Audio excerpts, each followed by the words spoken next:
भाव मेरे तेरे सिवा कौन जान पाएगा, मुझको पता है राम तू ही अपनाएगा।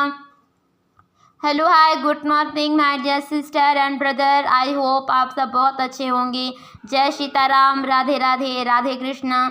चलिए स्टार्ट करते हैं अपने लास्ट एंड आखिरी टॉपिक को। जैसे कि हमने पहले ही कहा था कि हम यूजीसी नेट सेल जीआरएफ के 10 यूनिट को कवर करेंगे, तो हम आज आ गए हैं अपने आखिरी यूनिट पर, जिसका नाम है आयकर एवं निगम कर योजना। यानी इसका मोस्ट इम्पॉर्टेंट तो कुछ नहीं है, बस इतना ही है कि आपको इनकम टैक्स के बारे में थोड़ा जानना होगा कि इनकम टैक्स क्या है, किस पर कितना लगता है, किस पर कितना नहीं लगता है, किस पर कितना लगना चाहिए, कितना नहीं लगना चाहिए, और कितना हमारे सीतारमण जी के द्वारा मन है कि लगा दिया जाए या फिर उस टैक्स को बढ़ा दिया जाए। चलिए छोड़िए, ये सब तो आता है वित्त विभाग यानी राज्य विभाग के अंतर्गत, जो आपको वित्त विभाग से ही पता चलेगा।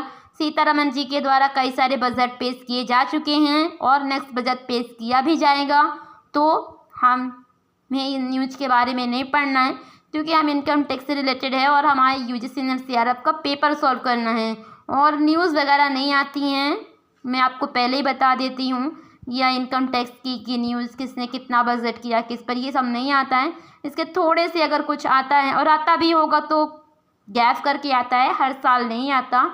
तो इनकम टैक्स के बारे में अगर कुछ आता है, उसके रूल्स रेगुलेशन अथॉरिटी के बारे में पूछा जाता है, प्रिंसिपल्स के बारे में, तो आपको उस पर ज़्यादा फोकस करना है। तो नेक्स्ट टॉपिक आता है आयकर के बारे में। आयकर आपको पता होगा, आप तो देते ही हैं, देते ही रहते हैं, तो इसलिए अब ज़्यादा बताने की हमें ज़रूरत नहीं है कि इनकम टैक्स क्या है। हाँ, इसकी अगर कुछ याद करने लायक है, द मोस्ट इम्पॉर्टेंट टॉपिक है इसकी छूट के बारे में, जो आपको दिया हुआ है कि कर निर्धारण के बारे में, मतलब कितनी आय हैं और 5 स्रोतों पर कटौती की जाती है।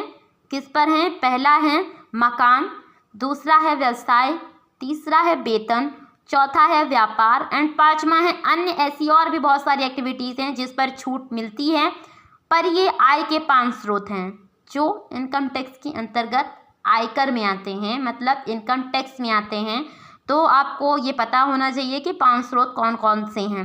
नेक्स्ट आता है डबल टैक्सेशन, यानी कि दोहरा कराधान परिधान, यानी ये सब वही है, एक ही चीज़ें हैं, इनकम टैक्स से ही रिलेटेड है, इनकम टैक्स का ही है और अदरवाइज कुछ नहीं है।